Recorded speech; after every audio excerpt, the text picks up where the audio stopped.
synthetic analogs. Synthetic analogs of your nucleosides or nucleotides. So moving on tayo sa nucleic acids mismo. Nucleic acids, polymers of nucleotides na nga. We have two nucleic acids, DNA, RNA. DNA ay composed of deoxyribonucleotides, meaning the sugar is deoxyribose. And again, what are the bases found nga in your DNA? Adenine, guanine, cytosine, thymine.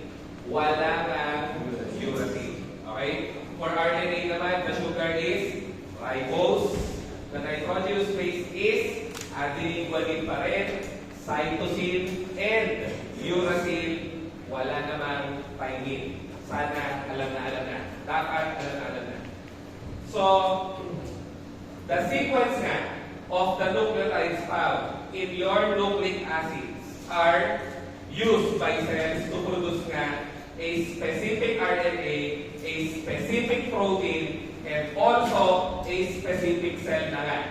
Babalik lang tayo saglit sa, ano nga to?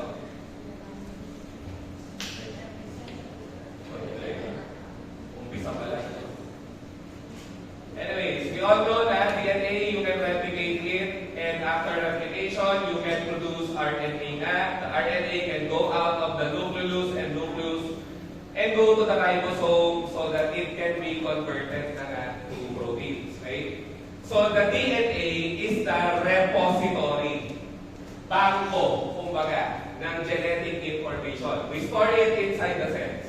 It's the book of life that cells read whenever the cells need to create new cells. So siya yung libro na nasa nucleus na binabasa ng cell para makagawa ng bagong protein and ultimately bagong cell. Okay? So, proteins are directly synthesized from what daw? mRNA. Directly ha? Ulitin ko.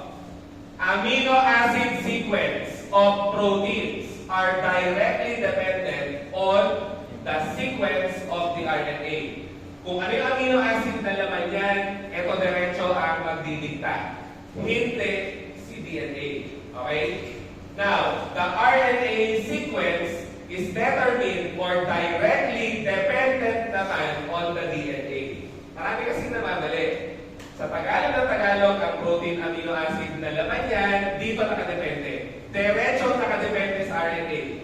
Ang nucleotide naman na laman ng RNA mo, diretso nakadepende sa DNA mo. Okay? So these are again your central dogma concepts nga. So replication is what? Synthesis of DNA from DNA. Klase pa rin ba ito? Okay. Kanina. At lecture. So unang lecture ko ngayong taon. So ina-argue pa utak natin. No? Eh hangover pa. Natural yan eh. Tagal na pahinga eh. Okay? Sabihin nyo, pag hindi klaro. So yun lang yung sinabi ni Sir. All proteins, all cells are created from RNA and DNA. Okay? The nucleic acids na. So this is our central dogma ulit. How do you define nga replication, synthesis of DNA from DNA? How do you define nga transcription naman, synthesis of RNA from DNA? How do you define translation, synthesis of proteins from RNA? Ito na nga ulit. Diba? Transcription, translation. Ano lang pinapakita sa atin sa picture? Reverse transcription is possible. Ano yung reverse transcription? There are some particles. I will not be using the term cells kasi they are not living cells eh. Diba? Viruses, sabi micro, by the way, diba? Are not living cells nga. They are acellular particles that will contain DNA or RNA lamang. And there's one strain nga of virus that contains RNA. Okay? So, ang laman niya, RNA. Okay? And therefore, it cannot replicate. Hindi siya pwedeng dumami. Because the RNA does not replicate. Hindi naman nakaka-replicate. Hindi siya dumadami. Therefore, this virus usually does not multiply readily. Not unless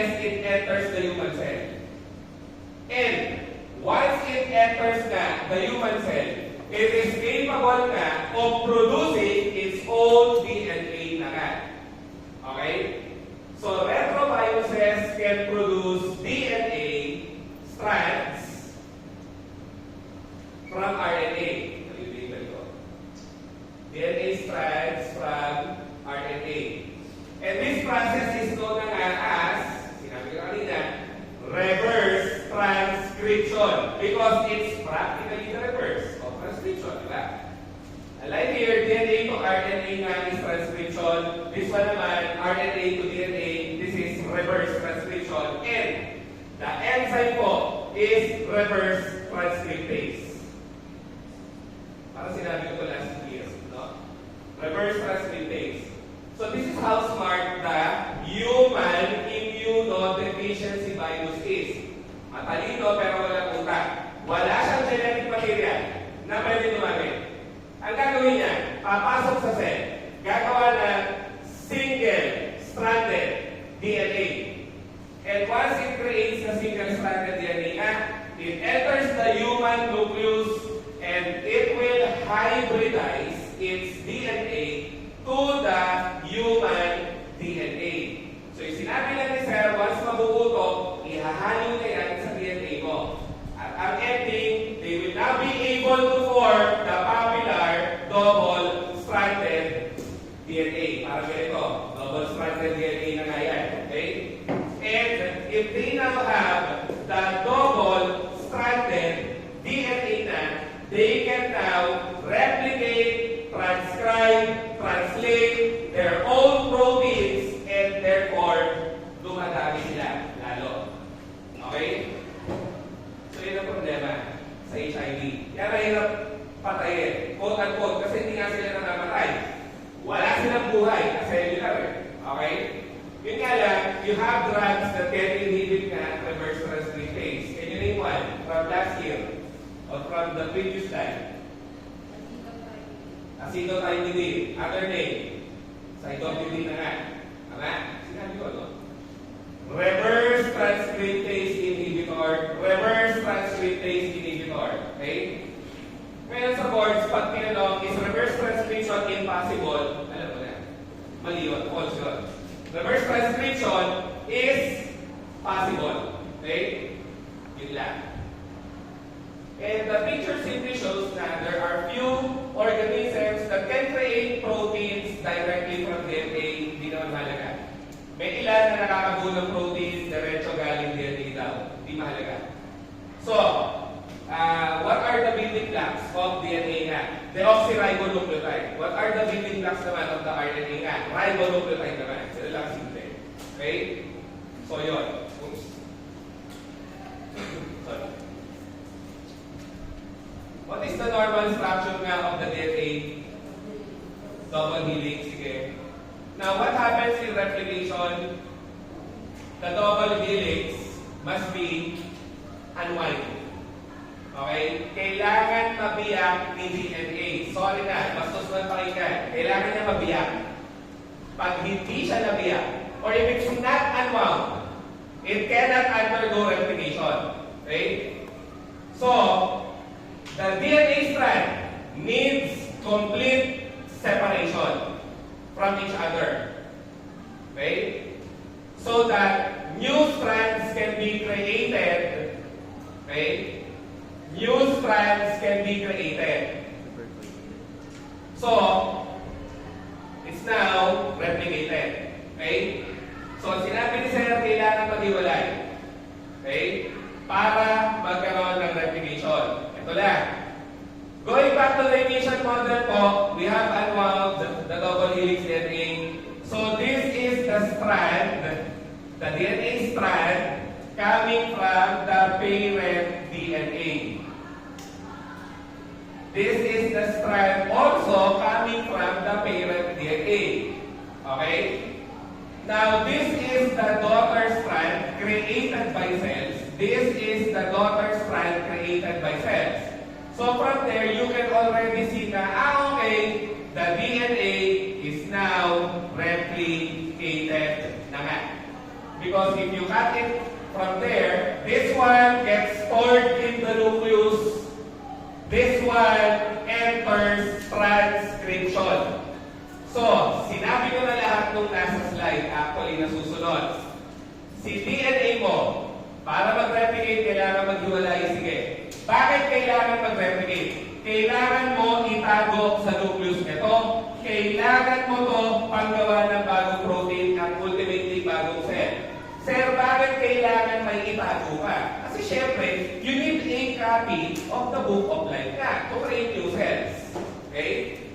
So, kaya ko rin po yan ginanyan. This is the parent strand. This is the parent strand nga. This strand is only created, this one is only created.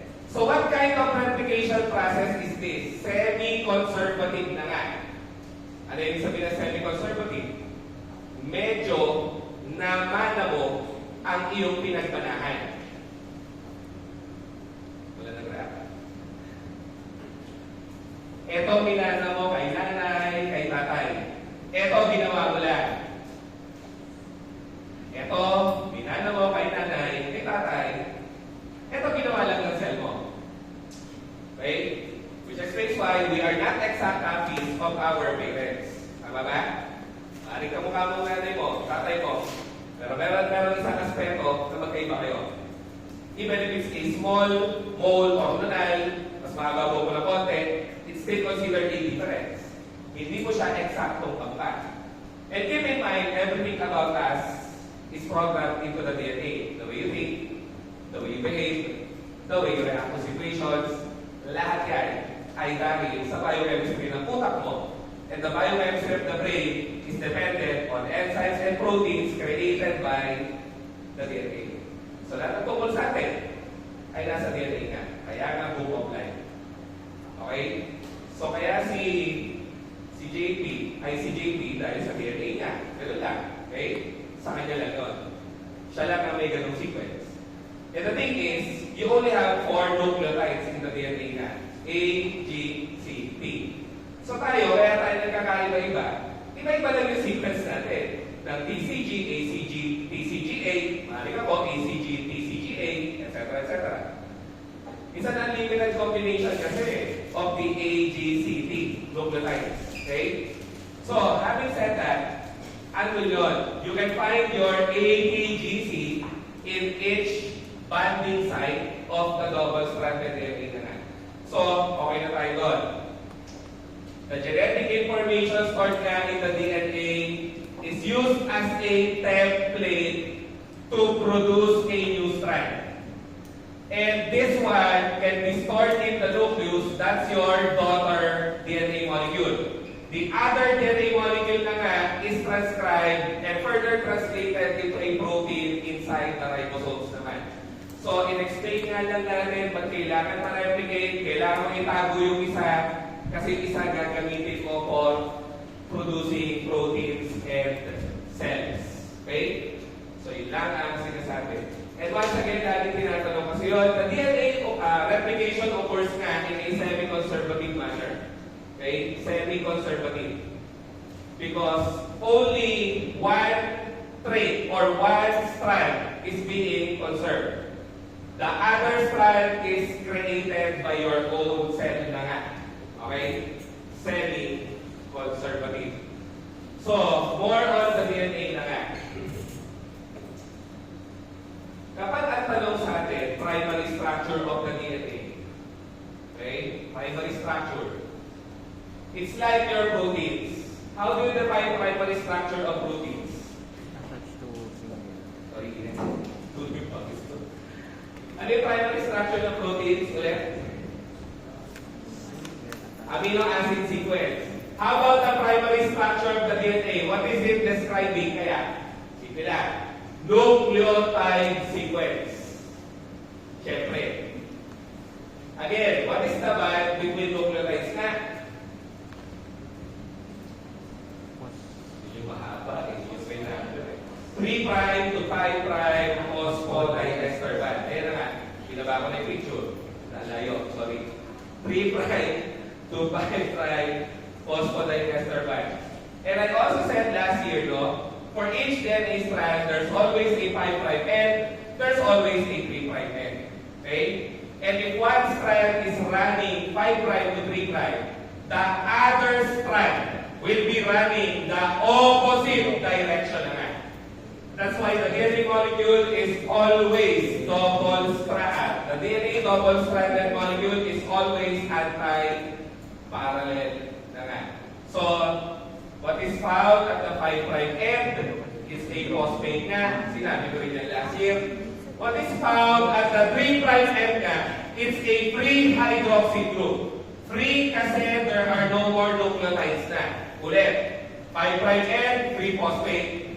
3' end, free OH. We use the term free kasi wala nang nucleotide. So once again, what are the nitrogenous bases nga? Yan na naman, A, T, G, C. Ayun na. A, T, G, C. DNA. Okay?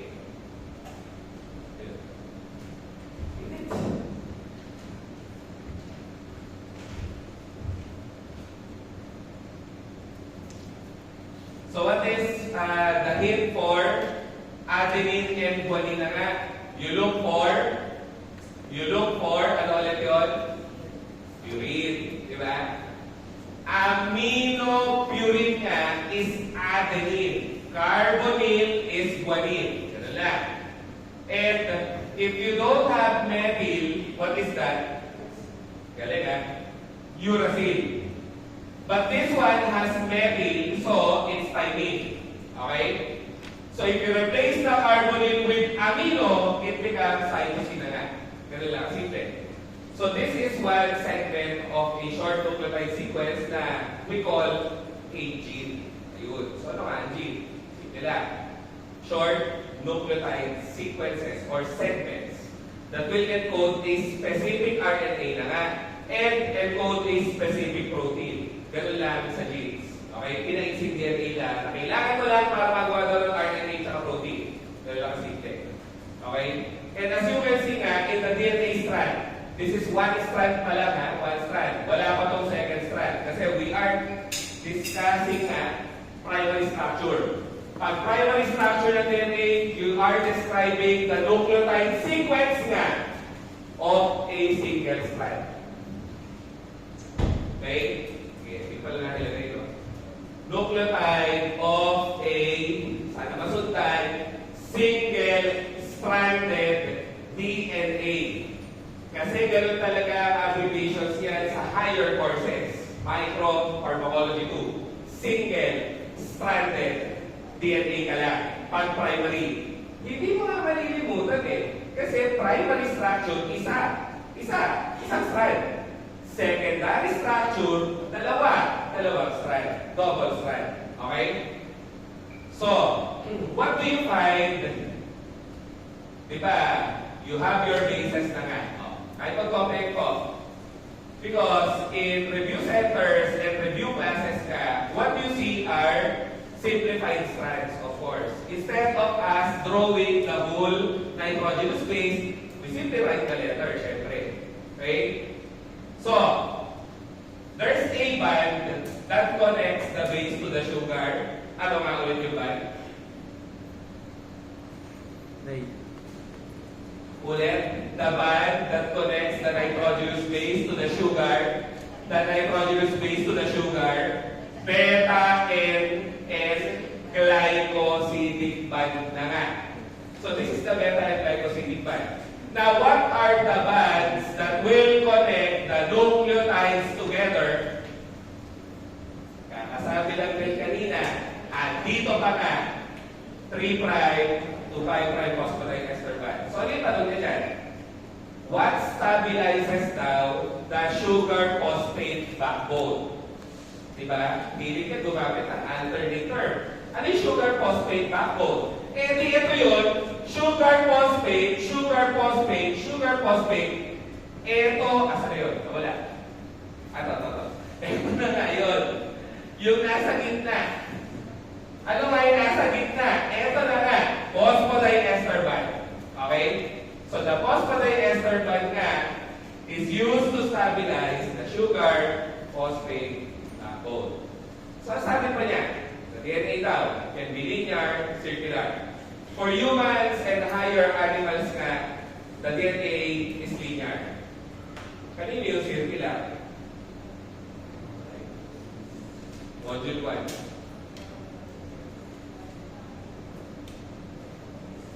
Question, wala ba sa inyo dyan may seizure history? This is a precaution. Wala naman nakakaya sa seizure. Grabe naman. Naghuhusgahan sila. Hindi kasi nakaka-trigger yan.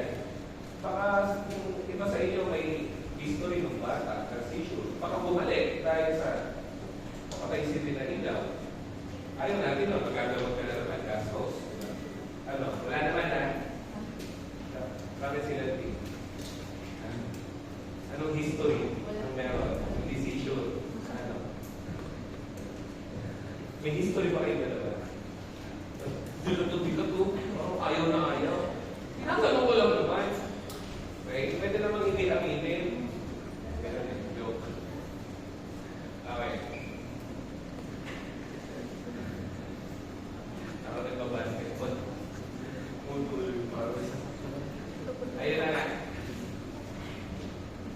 So, you find the circular DNA molecules nga wherein prokaryotic cells, no?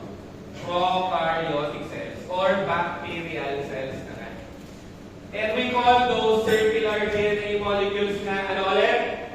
Plasmids. Okay? Plasmids.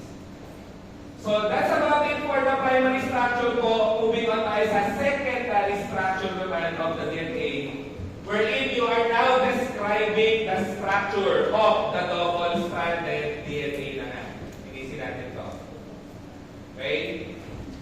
You don't have to copy, by the way. This is just to supplement some concepts, or this is just to facilitate explanations nga for some of the concepts. Okay? So once again, 5'N", 3'N". Once again, you'll be seeing your nucleotides here. Just keep in mind, it's always T for DNA, no uracil. Okay?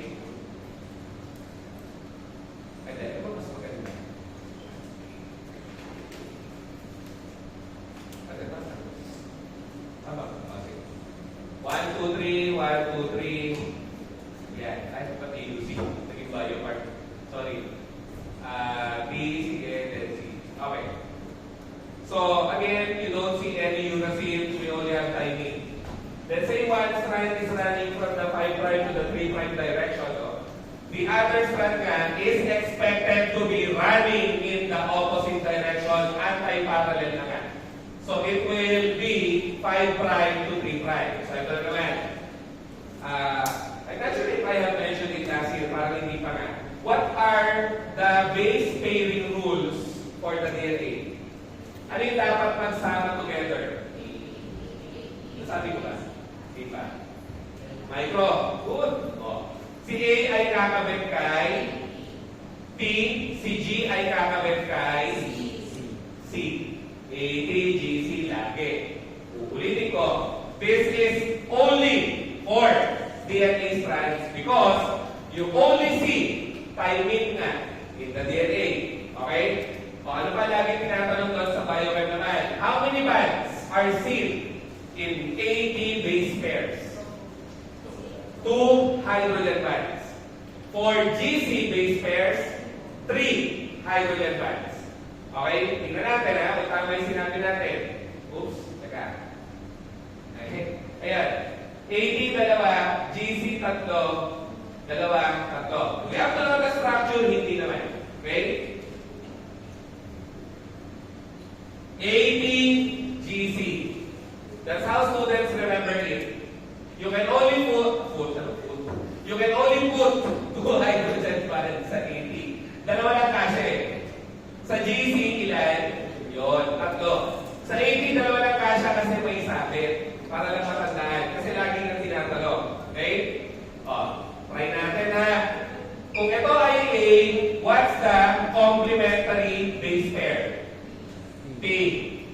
Kung T, okay. Kung G, kung G, kung G, kung C, kung A, T, kung T, kung C, okay. Kaya kayo sinasanay ng gano'n, nagtatanong si board examiner niyan. Bibigyan ka niya ng nucleotide sequence. Kahit ano maisip niya, BCG, AG, CD. Piliin mo daw sa choices yung complementary niya. Pag sinabi complementary, yung ka-base pair niya. At basa mo mo, hindi ka na mamamali. ATGC lang lagi. Okay? So how many bands? How many bands? How many bands? Okay, okay na. ATGC lagi. So yun.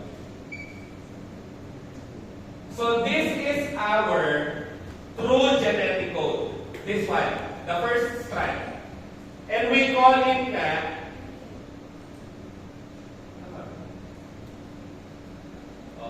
coding pala, sorry. Coding strand.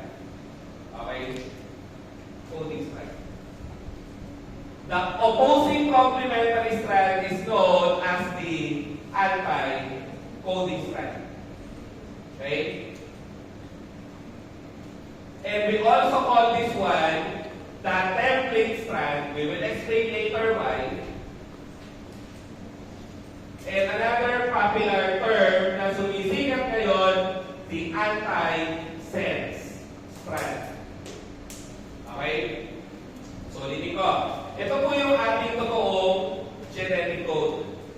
Okay? The first strand. This one is the opposing complementary strand. Pwedeng anti-coding. Ba't ba anti-coding? Uncoding na kanya. Sorry na. Uncoding. Okay. Tapos anti-sense. So, template strand, anti-sense, uncoding strand.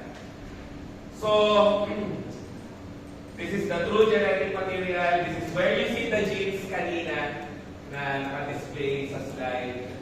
Ito, yung mga genes, mga segment nga nito, dito pa yan makikita sa coding strand.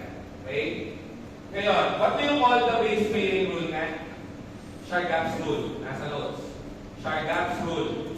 Yung A will always pair with B, G will always pair with C, is known as the Chargaff's rule. And if you think about it po very carefully, no?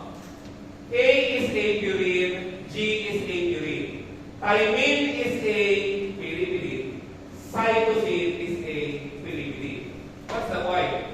For each base pair, you always have one purine, one pyrimidine. For each base pair, you always have one purine, one pyrimidine. And therefore, in the DNA nga, the number of purine is always equivalent to the number nga of pyrimidines.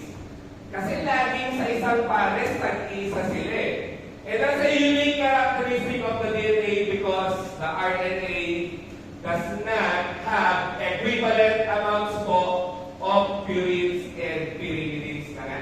Okay? So sinabi ko, nandiyan lang din anti-parallel Chargaff's rule. Okay? Ito pa pala isa. What explains now the complementarity principle of the DNA? O, tinabi ko na sa kanya. Ulit, ano yung tanong niya? What explains the complementarity principle of the DNA? Chargaff's rule na nga. Chargaff's rule. Kasi di ba, Chargaff's rule says na A will always pair with B, therefore A is complementary to B. G will always pair with C, therefore G is complementary to C. That's why two strands of the DNA are always complementary to each other. Dahil sa Chargaff's rule. Okay? So, assuming that this DNA already has unwound or nagkahiwalay na, therefore, this strand is now to enter transcription. Okay? Ito na ha. Nagtatanong din siya ng ganito. Kung hindi ka maingat, dali ka. Kung maingat ka, walang problema. Napakadali yan. Bakit ka mo? Sa transcription, what is being created? Ano ulit? mRNA. It's the synthesis of mRNA. Anong meron sa mRNA ulit na nitrogenous base? Adenine. Adenine, guanine. Guanine. Cytosine. Uracil. Yun na. Uracil. No thymine. So, the question usually goes like this. You'll be given a DNA strand. Identify now the mRNA strand that will be created or synthesized na nga. So, there's nothing new. It's still GC, but this time AU. Bakit U? Wala nga kasing thymine ang RNA. Uracil lang. Okay? So, if this is P, what is expected to be the ribonucleotide na nga? A. Kasi may A siya. If this is A, very good. Yun na, nasundan lang iba. U. Kasi wala ng T. If this is C,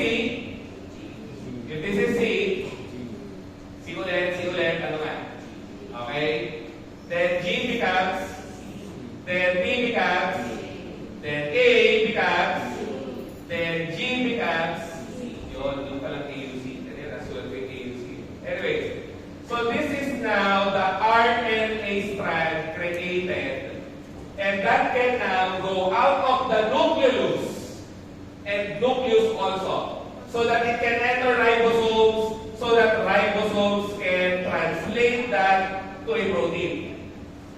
Sa Tagalog, si RNA nga dito nakadepende sa non-coding strand or template strand or antisense strand. Dito siya nakadepende. Why are we calling this template strand? Kasi po, template siya ng RNA. Template siya ng mRNA. Why are we calling this the coding strand? This is your real genetic code. Ito yung libro talaga. Ito yung information. Kaya coding strand. Dahil opposite to, non-coding strand ang synonym. Okay? Kasi opposite siya ng coding. Ngayon, bakit template? Kasi siya nga yung template ni RNA. Ito na. Bakit antisense? But before we proceed to the concept of antisense technology na nga, technology, kasi may mga gamot ka ng ganyan, actually. Okay? Mamaya, ito muna. What can you notice with the RNA produced? Sana. May napapansin ba tayo? A, U, yun nga lang, wala kasing T, G, G, G, C, parehas na parehas na parehas. Tama? Kasi nga, ito yung totoong genetic code. Kaya ang ginagawa sa transcription ko, gumagawa ka ng RNA copy ng totoo mo genetic code. Okay? Kasi RNA lang ang nare-recognize ng ribosome. So that's how cells and proteins are created. Okay? O, tingnan nyo natin kung may pamilya. When you see three ribonucleotides together, triplet na yun, what's the term to denote it? Start code. Ha? Codon. Codon. Tama. Codon. Codons are triplets of ribonucleotides. Ribonucleotides kasi it's found in the RNA. That codes for how many amino acids na? 1. So, kada tatlong ribonucleotide, it is equivalent to 1 amino acid. Okay? And you don't have to memorize nga the codons that correspond to an amino acid. Kasi sa iba daw na science high school, pinapamemorize yung mga codon. Hindi ko. Pinamemorize sa inyo. Di mas magaling kayo sa akin. No. O, ano yung CCA? Serine. Di ba? Ano yung AUG? Methionine. Galing ha? Proud sa inyo ang science teacher nyo. Methionine. Sige. AUG is the codon for methionine. What we're trying to say right now, when this RNA strand goes out of the nucleus and it enters the ribosome. So ito yung mRNA. Oops. Ito yung mRNA. Ito yung ribosome. Okay? The mRNA attaches the ribosome and AUG is here. It's your first codon, okay, that corresponds to what amino acid? Methionine. And therefore, you call AUG your start codon. Bakit po? It signals the ribosome to start producing proteins kasi. Siya ang initiator codon. It should make sense na initiator codon. Why? Ano ba yung methionine? Initiator amino acid. Diba? Sabi natin last year, sa proteins amino acid, si methionine ang unang-unang amino acid that enters the ribosome. And it's the initiator signal for protein synthesis na nga. Ayan na, nag-i-interconnect na isa-isa. Okay? So yun, this is another codon, this is another codon. So you're seeing 3 codons. This time, we go to antisense strands. The concept of antisense strands. So why do we call it antisense kaya?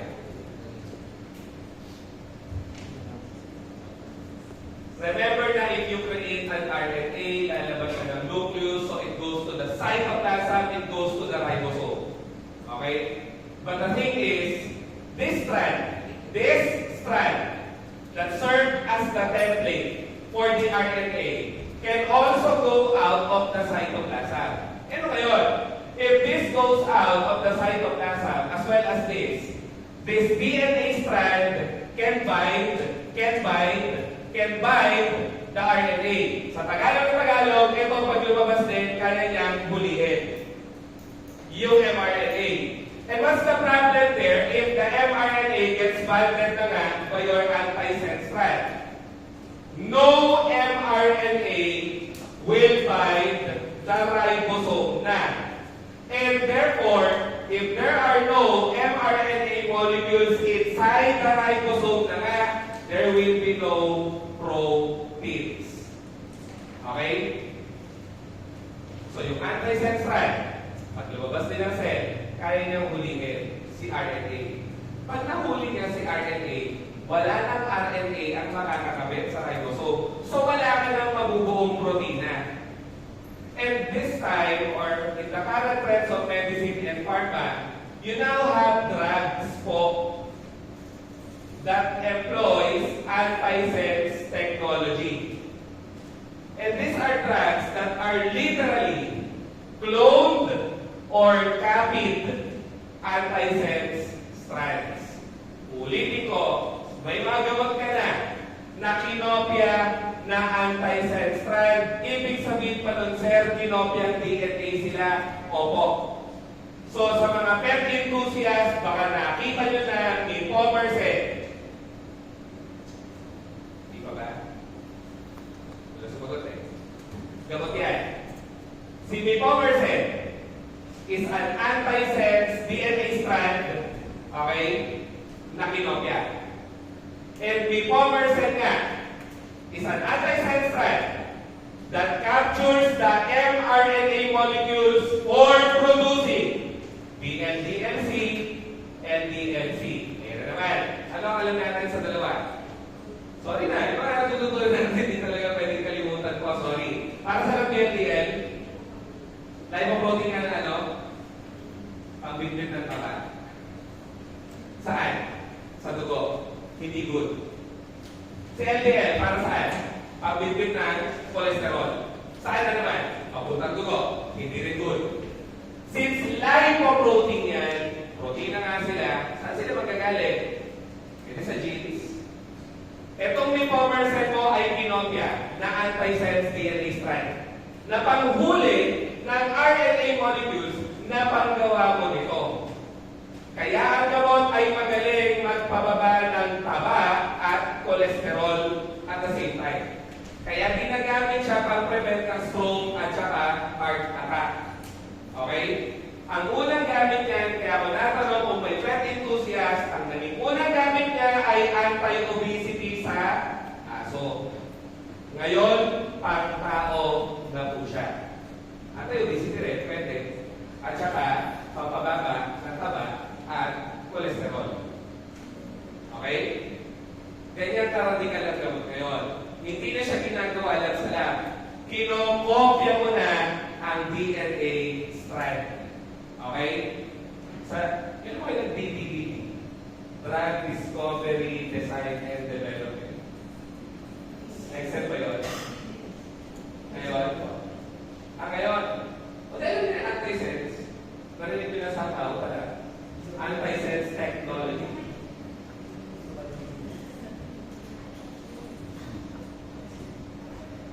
Okay na.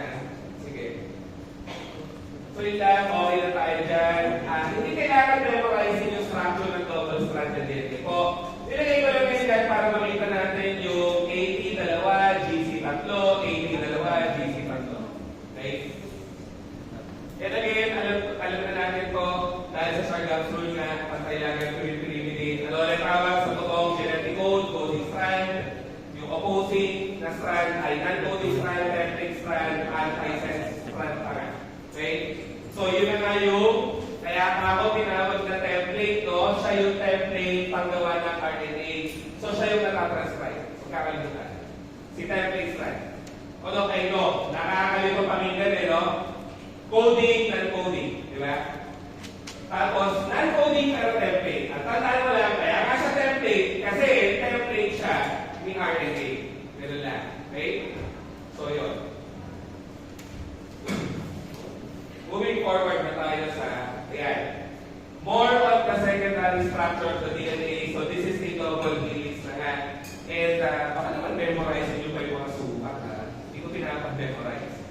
nasukat na nga nila yung groups. Alam niyo yung group? Di ba nag-decrease yung DNA, naka-double helix, ano nga? Group ay para embot, twist. Para saan yung group? May purpose yan. Ano, para mag-public si DNA? Hindi naman. Diyan kakabit ang proteins mo. Diyan kakabit ang proteins mo para pigilan ang replication. Bakit kailangan mo ng proteins para pigilan yung replication? Para ma-prevent ng cancer. Tama. Excellent point. Okay? Kasi di ba ano ulit ng cancer? Fast. Masyadong mabilis ang Rapid growth. central dogma. Replication, transcription. That's why you want to slow it down. No? So, may minor group, may major group. What can you see now in the minor group nga? You see a lot of GC base pairs. Ayun o, may legend naman. Red and yellow. GC. What do you see dominantly in the major group? Binilugan ko yung A para maalala. AP. More of AP. More of AP ang major group. So, mas malaki yung group pag AP, mas maliit ang group pag GC. Yun lang sinabi. Tinatanong kasi yun. Sorry na kagad. Nakakaasar na tanong. So, how many DNA molecules do we have in the cell? We have 6. A, B, C, D, E. At ano yung pangalan? It's not letter F, it's letter Z. Okay? So, yun. Baba ko na lahat to save us some time. Ano yung sinabi ni Sir? The 6 forms of the DNA. Meron kang A DNA, meron kang B DNA, most dominant by the way, C DNA, D DNA, E DNA, wag na mamamali, wala pong F DNA, ang meron Z DNA. Okay? So A to E, tas Z. At, ano pa lagi tinatanong doon? Most abundant, B. At may isa kang DNA na nakakaiba.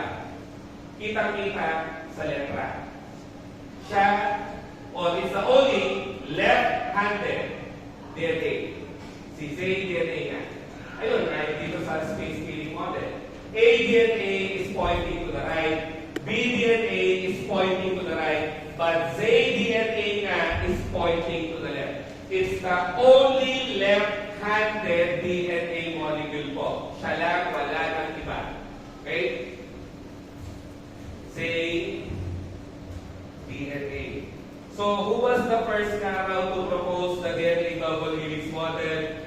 Watson and Crick model nga ang tawag because it was first proposed by two biochemist scientists, James Watson and Francis Crick. Okay? Ayun, nandun naman eh, no? Tama ba? To. James Watson, Francis Crick. So, sabi ko nga, the group serves as attachment for proteins that can inhibit replication, to slow down replication nga to prevent cancer or neoplasms. Okay? Oo nga. Sige, naalala ko bigla. May tanong siya doon eh. Sample drug that intercalates between GC base pairs. And dahil ang assumption, alam na alam mo, pinapalitan niya. Drug that intercalates minor groups. Tama naman, no? Kakadiscuss lang po. Minor groups, mayaman kasi sa GC. So, ano yung sabi na intercalate? Sumisingit. So, sino yung gamot na sumisingit sa GC para pigilan ang replication, transcription, translation ng DNA? Kaya ang gamot mo ay anti-cancer na antibiotic. May ganun po eh. Meron kang anti-cancer na antibiotic. What's the context again of an antibiotic na? Antibiotic, galing sa living cell or microbiome, pampatay mo ng living cell din. So, what is the anti-cancer antibiotic nga that can intercalate between GC base pairs? It's dactinomycin. Alternate generic name po, actinomycin D. Madali naman, binaliktad lang. Tama? Actinomycin D.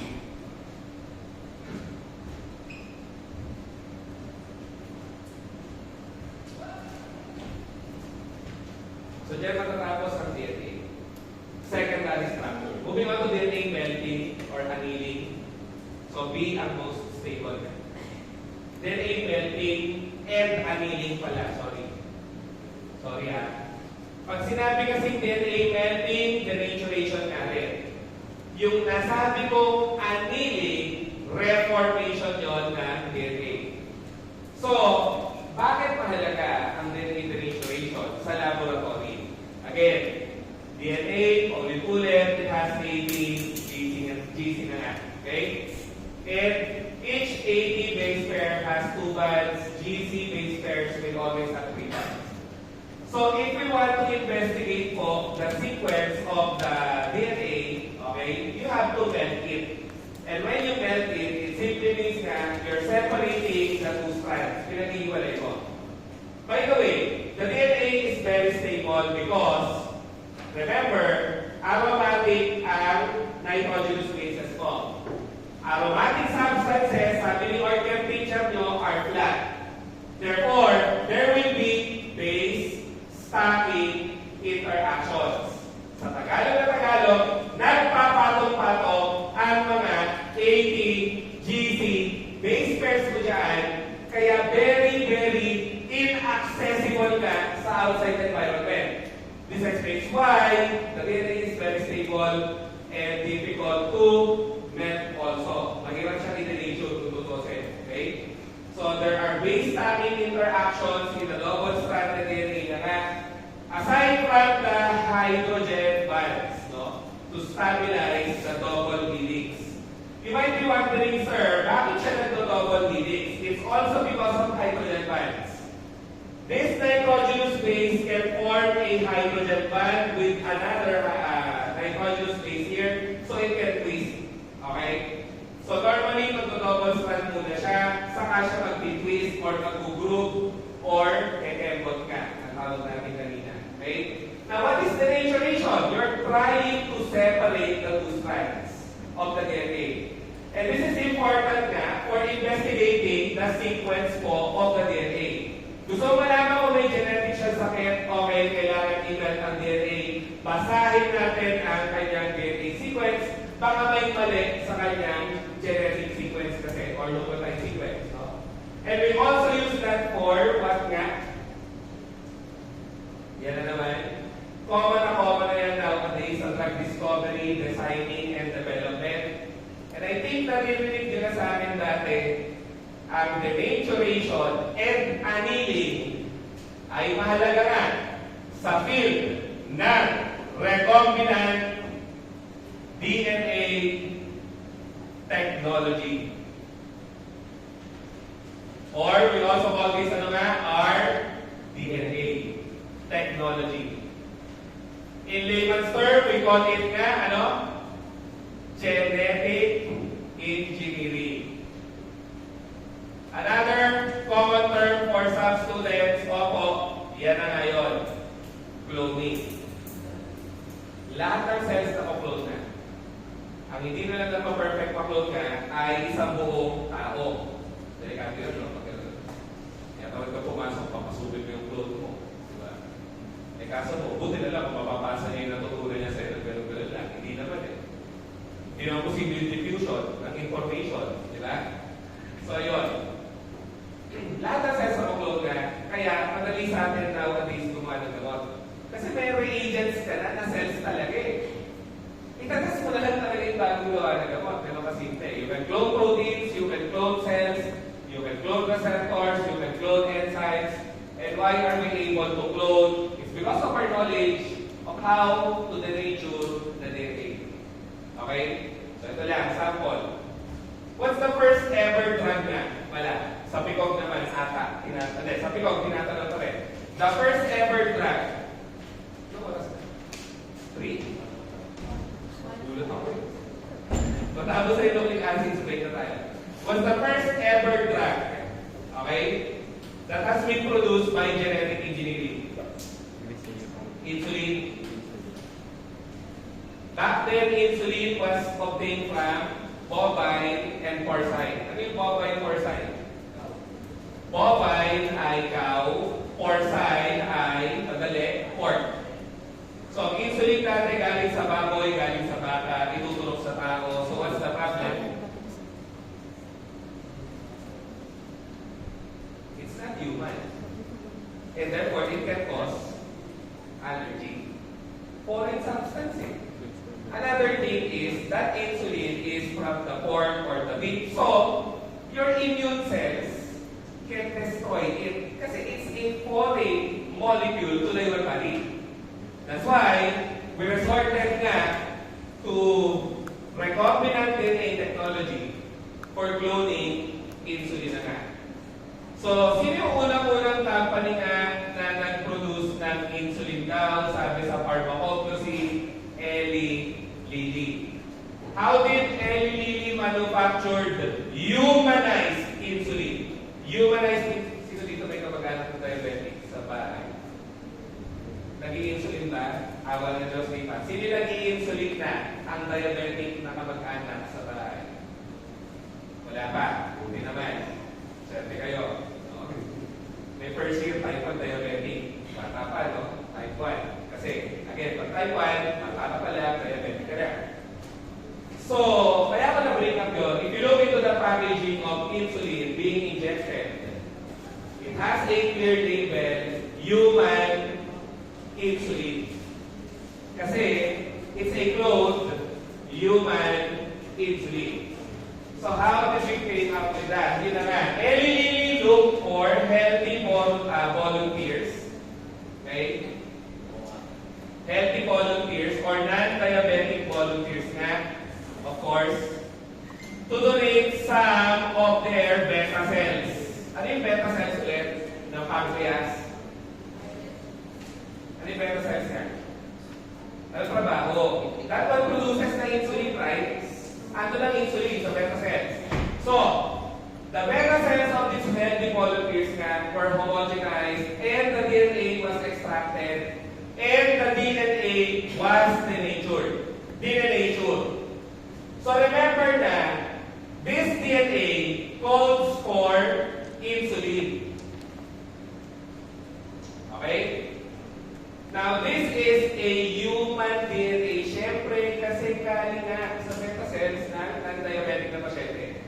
So, after denaturation, you're now having two separate strands or two denatured strands of the DNA. And once again, don't forget, these are both human DNA.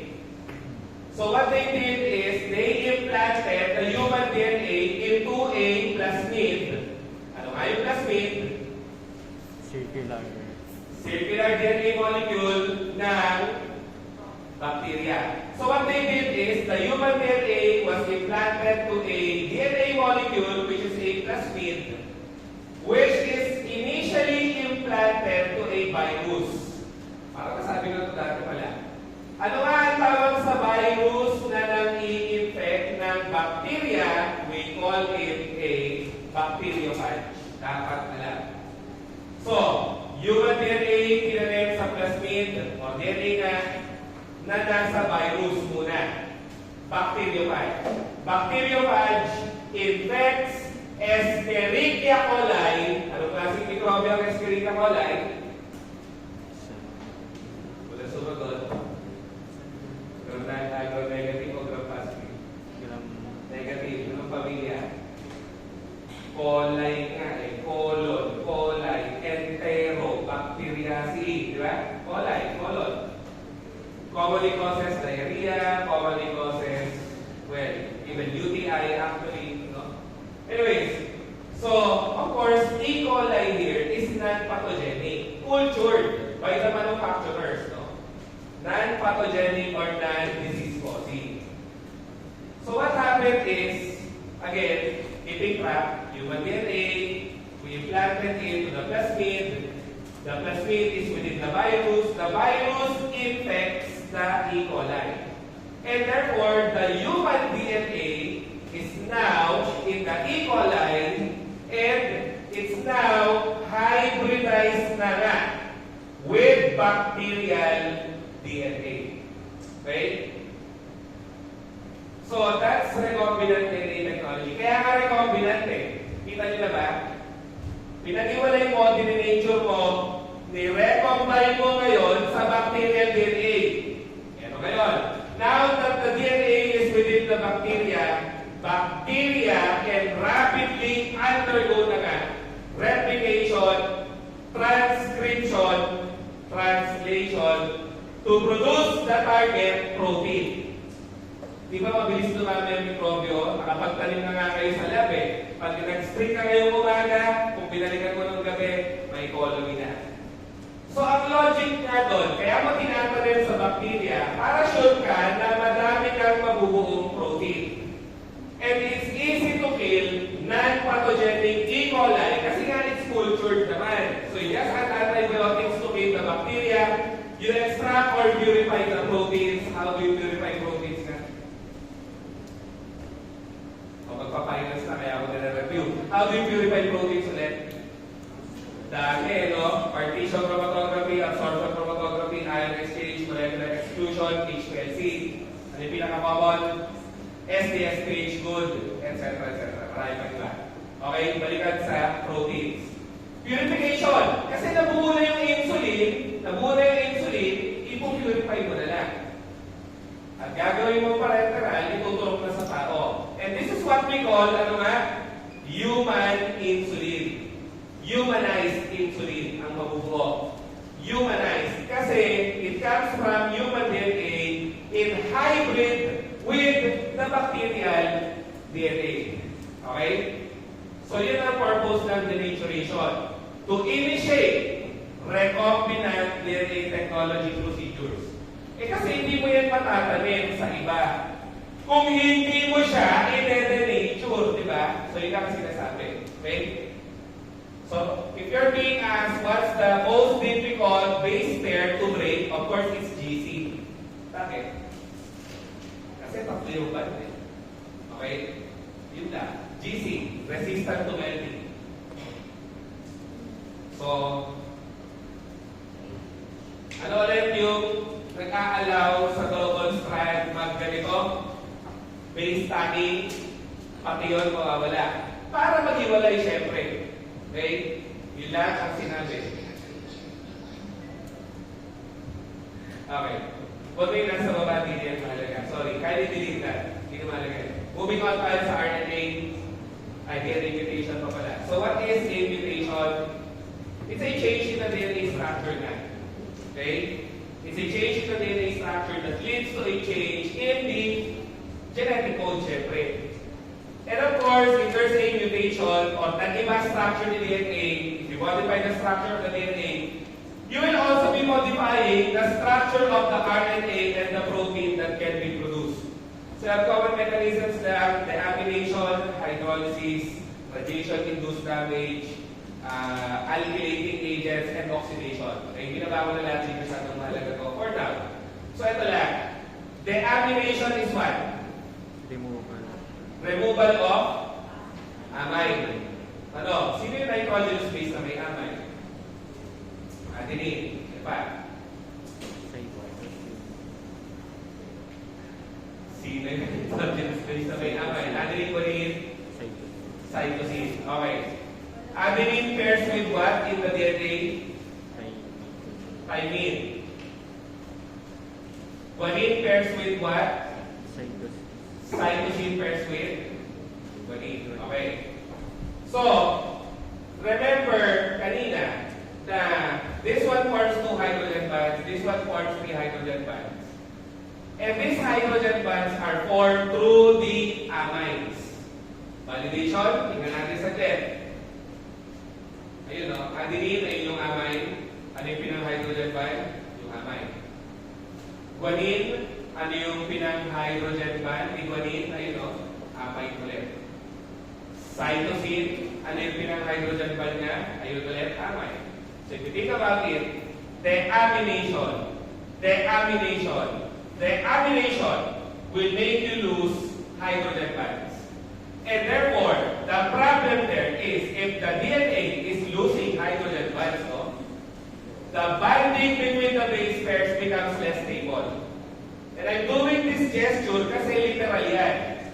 the DNA is initially or normally like that, if there is deamination occurring, what happens is you produce DNA lesions. Nagkaka-lesion, namamagat yung DNA. Kasi makita yung hydrogen bonding, nagkukulang kasi. Okay? So, that is deamination nga. Hydrolysis daw of what? Glycosidic bonds. Hydrolysis of glycosidic. Teka muna, ito ba nasa notes nyo? Ako lang nga. Hindi nga ito lubusan. Okay na. Tatawag ako, tinanggal ko na ito. Sabi yung hindi mo na mahalaga. Wait. Sorry. Asa yung version na sinito sa inyo?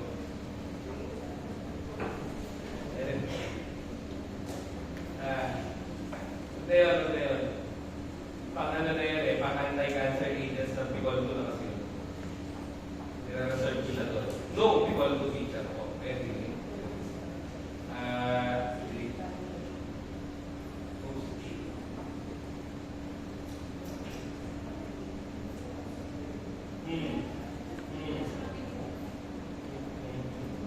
Pati ba yung denaturation wala?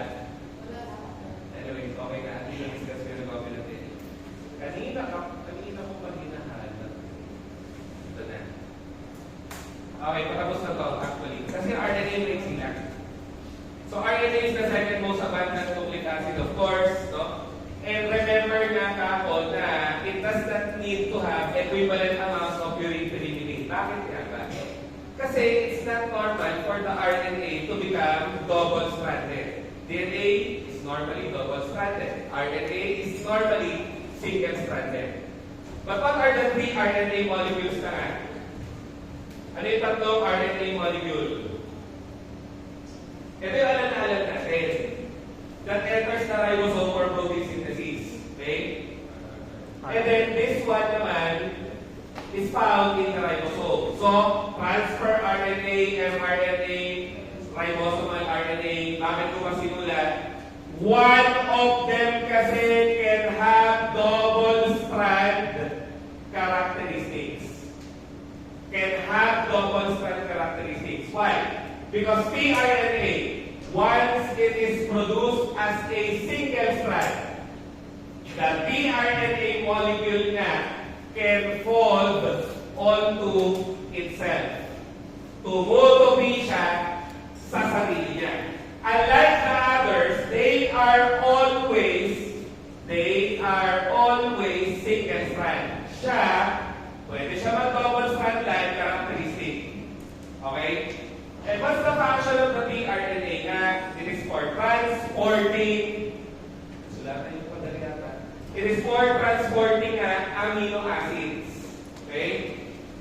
So, a brief overview of protein synthesis. Remember, you have two ribosomal units.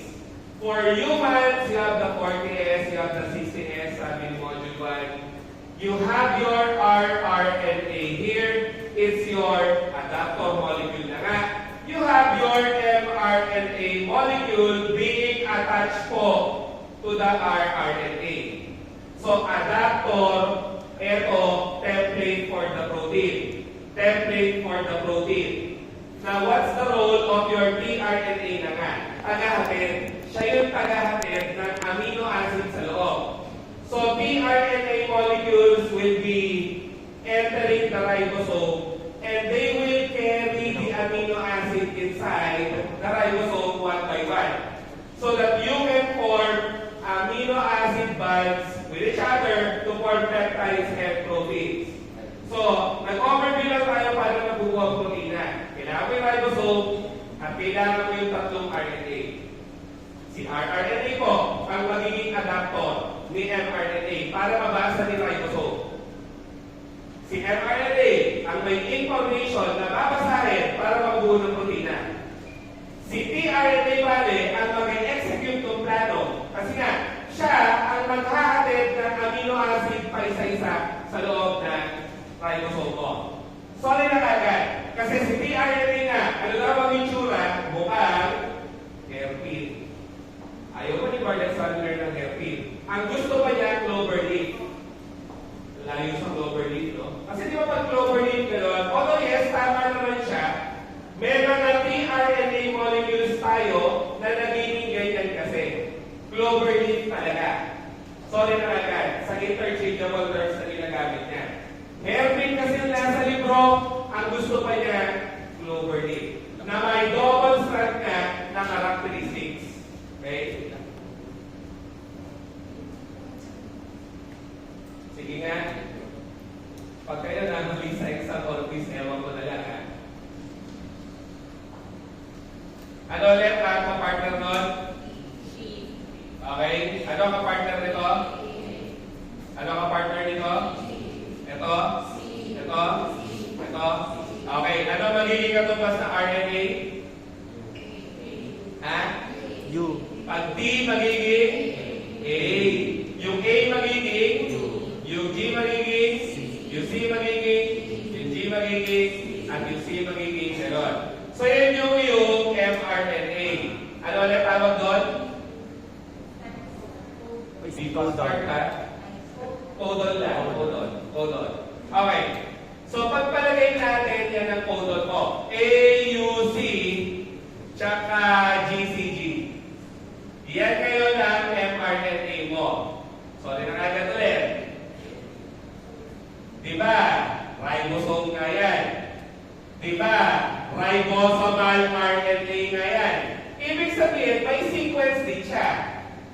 So, pagkakabit na ang rRNA mo sa mRNA, si codon mo ay kakabit sa rRNA. So, ano dapat ang katumbas ng A? Wala na tayo. Dapat hindi, RNA pa rin yan eh. Ano katumbas ng A? U. Ito? Ito? Ganun lang. Kasi kailangan kumabit sa adaptor. Okay? Ito? At ito? At ito? Ganun. Kailangan kumabit sa adaptor na rRNA. At kung may codon, ang iyong mRNA, si hairpin nga, kumakabit dyan. Si hairpin. Hairpin na tRNA naman. O, ayan na naman tayo. Ang tawag mo nga dito sa RNA ay codon. Ano naman ang tawag sa tatlong ribonucleotide daw, katatanong lang, last words. Tatlong ribonucleotide ng tRNA mo na pinagkakabit niya sa mRNA. Ano tawag? Anti-codon. So, kailangan mo ang anti-codon ng tRNA para makakabit doon. At it's the same base pairing rules pa rin. A kakabit sa U kakabit sa A, C kakabit sa D. Magiging kamukha ng adaptor. Okay? Sorry na agad. So, doon lang ikot yan. Kung DNA sa DNA, ATGC. Kung RNA sa RNA, AUGC. Kasi wala kang T. Yun lang ang sinasabi. Okay? And again, hindi kailangan pantay ang pilit-pilit kasi kadalasan na single-stranded sila. Bihira ang double-stranded na tRNA. So pag tinanong, ano yung most abundant na RNA? Si R na. Hindi si M ha. Most abundant na RNA ay rRNA. So okay na yan, na-discuss na natin, most abundant. Adaptive din siya. Si transfer yung tagahatid, si M yung messenger. Okay? Ngayon, ito lang. Kung tutusin daw, hindi ka naman diretso gumagawa ng mRNA. Galing sa DNA. Ang sabi, DNA, after replicating, it becomes hnRNA muna before it is converted to mRNA. So, ano yung hnRNA? Heterogeneous nuclear RNA na kailangan mong i-process to produce the mRNA. Ang tatandaan lang po doon, hnRNA na. Heterogeneous Ano? Na nasa nucleus pa nga. Heterogeneous nuclear RNA contains inactive regions and active regions. So ano ang tawag sa inactive regions niya? We call it the introns. Ano ang tawag sa active regions niya? We call it the exons. Okay? Intron yung inactive. Ganun lang.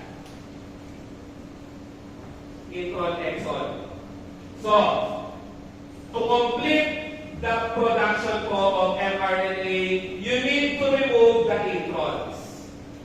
At ano nga ang tawag sa proseso na tinatanggal mo yung intron? Simple lang. Splicing. Parang ano lang naman slicing. Ini-slice out mo yung inactive regions. Para mas mabilis mo na siguro. Kunyari, yan ay RNA. Meron kang inactive, active, active, inactive, active, at active. Pag sinabing splicing, you remove the intron na nga so that A or the active forms remain. So you remove the intron so that the active forms remain. So dalawang intron ang tinanggal ko or in-splice ko. Para lang madali intindihan. Okay? Slice. Para mong in-slice. And then last but not the least, sa mRNA processing, si mRNA nga ay ganun pa rin by 5' end by 3' end. At sabi natin noon pa, mRNA is not stable kasi it is single-stranded. And another thing, si ribosome medyo eng-eng yan Bakit medyo eng-eng? Hindi niya nakikilala si mRNA. mRNA is usually not recognized by the ribosome. So, what would the nucleus do so that ribosomes can recognize the mRNA? Naglalagay ng cap, naglalagay ng buntot. Cap and tail. So, ano yung nilalagay ng sombrero? 7-methyl GBB. Ano yung GBB? Guanosine triphosphate. Alagay naman pala. Ano yung nilalagay ng buntot? Adenosine monophosphate, adenosine monophosphate, adenosine monophosphate, adenosine monophosphate. Ano ulit other name ng adenosine monophosphate? Adenylate. Dapat alam na. Basta may phosphate, may ylate. That's why you call the tail na nga polyadenylate tail. So, double purpose yan. Si 7-methyl GBP is the cap so that it can be recognized by the ribosome. Polyadenylate tail is the tail so that it can be recognized by the ribosome. What's the second purpose of the cap and the tail? That also protects the RNA from degradation by enzymes. Kasi ang DNA mo, double-stranded na siksik, hindi kaya ng enzymes Pero si RNA mo na single-stranded, kaya-kaya ng enzymes. So to protect the RNA from enzymes for degradation nga, you put a cap, you put a tail. Yun na ang sinasabi. Okay? Cap and tail. Tapos na ang RNA. Last topic under nucleic acids, dietary degradation or degradation of dietary nucleic acids. So where do we usually find nucleic acids in our food nga? Parang sinabi ko na ito no? Anong pagkain ang mayaman sa nucleic acid o DNA, RNA? Siyempre, seeds of vegetables because the genetic material of plants ay nandun. Tama? Ano pa? Ayan, masarap kainin ng Pasko, New Year. Laman loob, lechon, bagnet. Diba? Laman loob, chicharong bulaklak, sisig na may utak at atay at balubalunan ng baboy, walkies, na may puso at baga ng baboy. Ay kaya dito iba, ayaw na laman loob. Ano pa? Iba yung simple chicharon. Diba? Na tinuyok na skin ng baboy. Mayaman sa nucleic acid, syempre. Okay? At hindi lang yun. Mayaman din sa taba at cholesterol. Syempre. Kaso masarap yun. Kaya ka nagiging seasonal na sakit ang stroke at heart attack. Tama ba? Nagiging seasonal. Usually sa Pilipinas, kailan mataas ang incidence sa stroke heart attack. Yan, mga ganito pa noon. After New Year, hanggang February. Alam mo lang bakit? Masyado nagpakasarap ng Pasko New Year kasi, diba? Wala sarap ng lechon.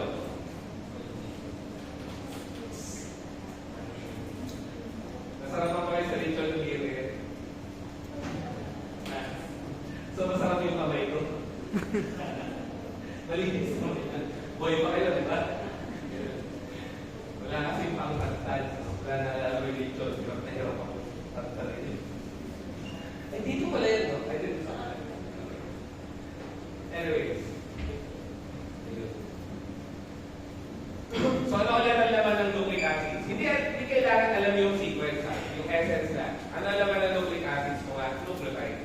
Polynucleotide nga. So, bibiyakin nga yan ng nucleases. Okay, nucleases. Bibiyak ng nucleic acid. Saglit ka lang, one slide. So, yung nucleic acid mabibiyak magiging nucleotide through nucleases. Yung nucleotide, ano ulit naman?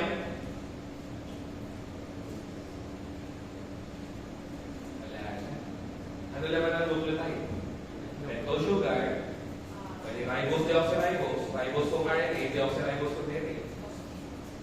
Nitrogenous base, adenine, guanine, cytosine, thymine sa DNA, adenine, guanine, cytosine, uracil sa RNA, ano ba?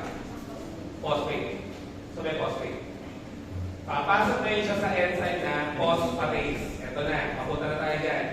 Si board examiner nyo, mahilig sa enzymes, marami na namabalik. Kasi mahirap daw ang enzyme. Hindi naman. Ano ang enzyme ang tatanggal ng phosphate? Phosphatase. Hindi ka mamabalik kasi nga, tanggal phosphate pag phosphatase. Okay? May counterpart na siya, kinase. Ano naman ang ginagawa ng kinase kaya? Nang kakabit ng phosphate. So this one is for phosphorylation. Pag sinabing phosphorylation, addition of phosphate. Phosphatases naman is for dephosphorylation, removal, tanggal nga ng phosphate. So pag phosphatase, tanggal phosphate, pag kinase, kabit phosphate. So tatanggalin mo lang ng phosphate yung nucleotide. Ano mabubuo? Nucleoside na. Tama ba? Ano ba difference sa nucleotide sa nucleoside? Paulit ko ulit, yung phosphate. Once you have your nucleoside, what can degrade the nucleoside na nga? Nucleoside phosphorylase. Kaya na naman, iba na naman yung term, no? Ano nga pag phosphorylase naman? Lysis kasi yan. Degradation. Ito ang pinakatalyze, lysis. Using phosphates. Huwag na huwag malinito sa phosphate-involved enzymes. Lagi siyang may tanong dyan. Kasi nga hindi usually tinuturo sa review center at sa undergrad. Simple lang. Kinase, kabit phosphate. Phosphatase, tanggal phosphate. Pag phosphorylase, biyak gamit phosphate. May binibiyak ka using phosphate. So yung nucleoside phosphorylase nga, bibiyakin po yung nucleoside into, ano pa naman yung nucleoside? Ano naman yung nucleoside? Tinagalaw na ng phosphate eh. May pentose sugar, nitrogenous base. Tama? So ano mabubuo sa baba? Yun na. May nitrogenous base ka at pentose sugar. Yung pentose sugar, magiging glucose, papasok sa glycolysis o glucose metabolism. So ang focus na lang natin yung nitrogenous base. Ano nga lang yung dalawang nitrogenous base? Na grupo? Purine, pyrimidine. Ano lang ang sinasabi? Yung pyrimidine mo, papasok sa central metabolism. Grand cycle yun. Para maging energy. Pero yung purine, hindi. Ano mangyari sa purine? Alam niyo na, discuss natin ito ng module 1. Ano yung dalawang purine nga? Adenine, guanine. Si adenine, hindi lang nakashow, papasok sa adenase, magiging hypoxanthine. Ulit, si adenine, papasok sa adenase, magiging hypoxanthine. Si guanine, papasok sa guanase, magiging hypoxanthine. Pag hypoxanthine na sila, papasok sila sa xanthine oxidase, yun na nga, magiging uric acid. Hindi kailangan yung structure. Hindi ko rin nahanap na memorize nyo ang structure. Yung konsepto na ang uric acid nga ay manggagaling sa purines. Pag tinanong tayo, final product of purine metabolism sa tao, ano sagot? Uric acid. Final product ng protein metabolism sa tao, ano sagot? Bigot na nila. Urea. Very good. Pag protein, urea. Pag purine, uric acid. Huwag daw kakalimutan. So, ito nga ay normally soluble naman sa tubig. So, normally lumalabas sa wiwi. Pero pag sobra, nape-precipitate sa joints.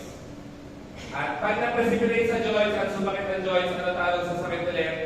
Lagi pa rin tinatanong, is a disorder due to excessive uric acid levels. Alam mo ng parabalik, gout, arthritis. Ha? Gout. Maraming may ganyan, no? Kasi masarap nga kumain ng bawal eh. Okay? So yun, tapos sasabayan ka ng beer, di ba? Sarap, no? Beer, tapos sisig, bagnet, ichupawale, bispipata, yung iba na papantilan pa, nakakasarap na. Ang beer kasi, syempre fermented, may purines, may nucleic acid. Di ba? Fermented with yeast, and the yeast will have DNA, RNA. Okay? So yun. Sino ang mga gamot nga na sulfate oxidase inhibitors? Hindi pa natin ata nga ito nadadaanan. Huwag malilito naman sa pharmacology nyo. Kasi nga, common ang paggamit ng interchangeable terms. Pag sinabi ng gamot, sulfate oxidase inhibitor, it simply means na siya rin o sila rin ay inhibitors ng uric acid synthesis. Okay? So, sino may kamag-anak sa bahay na may gout? Wala. Sulat ninyo, ha? Anong gamot nila sa gout? Kung arcoc siya, well, okay lang. Sige. Colchis. Naproxen, okay lang. Colchicine, na na-discuss natin, okay lang. Ano pa? Ito, ang focus natin ngayon. Mga gamot na mag-iinhibit ng uric acid synthesis, dalawa lang. Allopurinol na nga. At saka, febuxostat. Difference ay ito halata naman purine analog, peke na purine. Bale. So, peke siya ng purine, kaya anong gagawin po niya? Papasok siya sa enzyme, pepeke niya yung enzyme, may inhibit yung enzyme, hindi ka gagawa ng uric acid. Si febuxostat naman, non-purine analog. Ano nga sabi ko noon sa module 1 when we were talking about microtubules, what is the drug of choice for acute gout?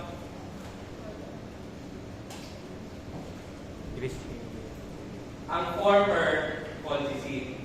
Ang bago, ano na nga? NSAIDs, di ba? Ito rituximab, arcoc siya. Naproxen, NSAID yun eh. Ano na pag acute gout? Versus ito kasi allopurinol mo, drug of choice sa chronic gout. Ano difference? Doctor yung chronic, short na yung acute given. Ano pa? Pag sinabi mo acute gout, masakit na yung kasukasuan, yung joints, ngayon din. Kaya inumin mo yung gamot ngayon din para mawala ka. Okay? Pag ang ginagamot mo acute gout, you'll be taking the medication right now to relieve the pain right now. Ano naman pag chronic gout? You'll be taking the medication almost every day to prevent the attack of the gout pain. Alas araw sa inyo, para ma-prevent yung pagsakit. Ito, masakit na, inumin mo. Ito, iniinom mo para ma-prevent yung pagsakit. Yun ang malaking difference. Kaya ako natanong kanina, kung may kamag-anak ba tayo, may gout, malamang sa malamang, nagte-take sila either sa dalawa.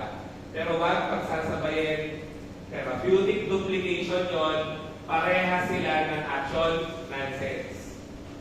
Okay? So, ang allopurinol, popular trade name, Xyloprim, makalang may mas makarelate, pag nakita ang brand name or trade name, febuxostat, popular trade name, Uloric. Madali, no? Parang ano lang eh, you lower your uric nga, si febuxostat. Okay? So, eto, nauusong nire-reseta ng doktor. Wala akong problema doon. Kaya lang, may konti tayong problema kung tutusin dahil kadalasan kasi tanong ng estudyante sa review, sa refresher course, sa PABOK. Sir, pansin ko lang, laging febuxostat na ang nire-reseta sa pasyente. Bakit po allopurinol pa rin ang drug of choice sa chronic gout? Baka mas effective na si febuxostat. Hindi. Febuxostat allows for rapid lowering, sige, ng uric acid. Mabilis. Sir, hindi mo pa rin sinagot yung tanong ko. E di dapat drug of choice na siya, kung mas mabilis siya mag-work, hindi pa rin. Bakit nga hindi? Kasi ang problema mo kay febuxostat, rapid din ang onset ng hepatotoxicity. And what is hepatotoxicity na nga? Lason sa atayan ng Busulfan. Ewan ko hindi ko nila lahat. May mga doktor kasi, no, without reviewing history of Busulfan. Ang problema ko doon, professionally, ano ba ang mga tao na tinatamaan ng gout? Mga dating manginginom. May alcoholic history. Kung di man dating manginginom, currently, alcoholic. Kasi nga, beer, yaman sa nucleic acid, wine, whiskey, brandy, etc. Lahat na fermented All of these things are rich in uric acid. So, kung manginginom ang pasyente at ito binigay mo, bad news. Para kung niluto yung atay. Kung wala namang alcoholic history, sige, give your Busulfan. Pero kung may alcoholic history, might as well consider albuterol. Kaya ingat. Okay, kasi common na nila-reseta yan sa communities ngayon. No? So pag kayo nagkaroon ng kamag-anak na nagkagaw, nakita yung may Busulfan, hindi ko na sinasabing pagkalitan niyo yung doktor. Kumonsulta sa doktor at sabihin, Dok, may alcoholic history po siya. Hindi po ba makakasama sa atay niya ang Busulfan? Baka dapat tayo mag-consider ng ibang gamot na mas safe. Ikaw ang pharmacist di ba? So dapat may intervention ka. Hindi mo sinasabing palitan, nagre-recommend ka lang, okay? For a safer drug therapy for the patient, no? And welcome to pharmacy na. Ito na mga issues. Lastly, si uric acid nga, normally water-soluble, pero if it's too high, it gets precipitated na nga into our joints as a sodium salt. Ngayon, sa AIDS, may extra enzyme ka na urate oxidase, ang tawag din na uricase, na panglusaw ng uric acid. Tinanong sa amin yan, naiinis din ako Ano daw ang produkto ng purine metabolism sa AIDS? Kami naman, bakit namin kailangan malaman yun? Ano naman kung alam natin yun? Ang sagot ay allantoin. Allantoin is a more water-soluble product of uric acid. Okay?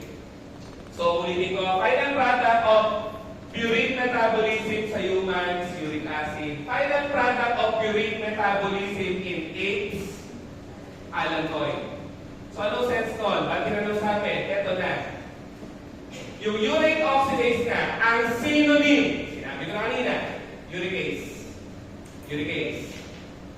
That gives us a hint na, okay, may enzyme of AIDS na panglusaw ng uric acid. Wala tayo yan. Pero dahil yan ay enzyme, yan din ay protein. Alam niyo na yata sa tugot na to. Ano sabi ko kanina? Lahat ng protein ay pwede mo na i-clone. Oo, meron na nga tayong recombinant DNA-derived uricases. Mga kinlo na enzyme ng AIDS na tinuturo sa tao. Panglusaw ng uric acid. Have you seen cases of gout na sobrang lalaki? Na yung hilalaki, kunyari yung hilalaki, yung pamamaga ganun kalaki. Tapos pag hinimay mo ng scalpel, sumisirit yung uric acid. May ganon. Yun yung mga pasaway na may gout Alam na may gout, tira pa rin ang tira. Wala, masarap kuminom, masarap kumain ng bawal. Taste na lang. Pero pag may pera, okay yan. Pag may pera, mahal ko Ano ang problema? Another problem kasi for elevated uric acid is not only the joints. Remember, uric acid is a crystalline precipitate. So, it can be precipitated in the kidney. Point B, if the gout is that severe, you have to assume na yung kidney may bato na. Hindi lang niya napipil. And therefore, if the patient is having kidney stones, you need to dissolve the uric acid kidney stones. At ano lang ang makakalusaw ng uric acid kidney stones? Ito lang. RDNA-derived uricases. So, walang bago. Recombinant DNA. So, what they did was, they look for the DNA of the AIDS that code for uricase. Itinanim sa plastic, itinanim sa bacteriophage, bacteriophage infects bacteria, pinadami yung uricase. In-extract yung uricase, nilagay sa parenteral, tinurok sa tao, gamot Okay? So our DNA interioracases can dissolve. I'm not exaggerating. Yun ang action nila eh. They dissolve uric acid. And they are perhaps the most effective drugs for gout and rapid acting too. Kasi hindi dissolve nila diretso eh. No? Yun nga lang, masyadong mahal. Kasi kinload mo nga na enzyme ng AIDS. Dalawa lang yan eh. PEG, loticase, RAS, uricase. Okay? May ACase. Ito nga, may uricase naman. So, medyo obvious. Hanip pa lang. Yun. Sa mga nag-anti-cancer, tinuturukan din ito. Bakit kaya? Nice to know na lang muna. Pagka-pasyente na anti-cancer, ano ginagawa? Magtitake na gamot na DNA synthesis inhibitor. So, ano kaya mangyari sa nucleotides? Hindi may ipon, at ang nucleotide may purine. Ang purine, magiging laging uric acid. Pwede sila magkagawin. Okay? Habang nag-chemotherapy. So, yan matatapos ang nucleic acid module. Break na muna tayo na 30 minutes, I guess. Pwede na. Oo nga. Kailangan mo tayo out na 2:30. So, sige. Pwede natin 1 hour yung break na. 1 hour. Tama ba? O hanggang 2:30 kaya na ba yun? Baka may hindi pa nagla-lunch. 2:30. Kasi kailangan mo mag-timing tayo hanggang 2:30. O tayo wala na naman sa ako.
Ano ba yun? Naka-play.